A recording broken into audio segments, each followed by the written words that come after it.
राधे राधे साथियों। आज हम बात करने जा रहे हैं श्राद्ध पक्ष में आने वाली इंदिरा एकादशी की महिमा के बारे में, जिसे अश्विन मास के कृष्ण पक्ष की एकादशी कहा गया है। सबसे पहले तो आपको यह जान लेना चाहिए कि यह एकादशी कोई साधारण दिन नहीं है। ये हमारे पूर्वजों के आत्म कल्याण का महान अवसर है। सोचिए जरा, क्या हम अपने पितरों के लिए इतना भी नहीं कर सकते कि उनके आत्म कल्याण का मार्ग प्रशस्त हो? धर्मराज ने भगवान श्री कृष्ण से पूछा, हे मधुसूदन, कृपा करके हमें बताइए, अश्विन मास के कृष्ण पक्ष में आने वाली इस एकादशी का क्या नाम है? तब भगवान श्री कृष्ण बड़े आनंद से बोले, राजन, इस एकादशी का नाम है इंदिरा एकादशी। इस व्रत के प्रभाव से बड़ा पाप भी नष्ट हो जाता है और यह हमारे पितरों को अधोगति से सद्गति की ओर ले जाती है। इसीलिए इस एकादशी का व्रत जरूर करना चाहिए और इसे अपने पितरों को समर्पित करना चाहिए। अब सोचिए, ऐसा कौन होगा जो अपने पितरों की भलाई के लिए ये व्रत न करना चाहेगा?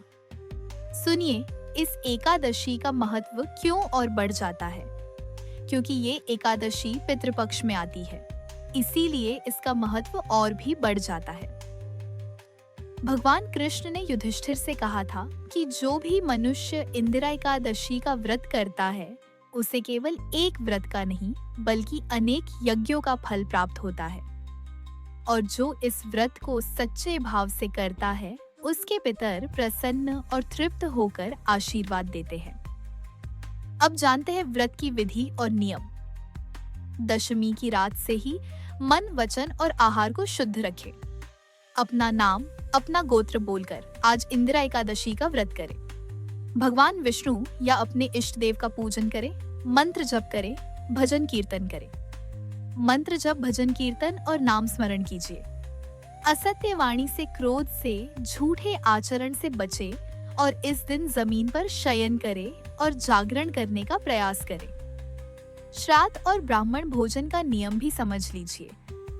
अक्सर लोगों को भ्रम रहता है कि क्या एकादशी के दिन श्राद्ध कर सकते हैं या नहीं। अगर एकादशी के दिन आपके घर पितरों की तिथि पड़ती है, तो एकादशी व्रत न करने वाले ब्राह्मण को बुलाकर भोजन कराएं, और जो ब्राह्मण एकादशी का व्रत करते हैं, उन्हें केवल फलाहार दीजिए। ध्यान रहे, व्रत करने वाले व्यक्ति को अन्न खिलाना अपराध माना जाता है।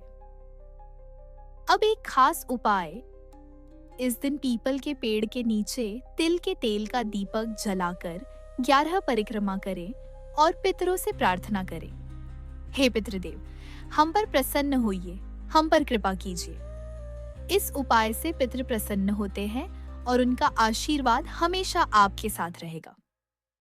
साथियों, याद रखिए, इंदिरा एकादशी केवल व्रत नहीं बल्कि पितरों को तृप्त करने का एक सुनहरा महाअवसर है। इस दिन जितना दान पुण्य आप अपने पितरों के नाम से करेंगे, उतना ही वो आपके जीवन को सुख, शांति और समृद्धि से भर देगा। बहुत बहुत धन्यवाद। राधे राधे। जय श्री कृष्ण।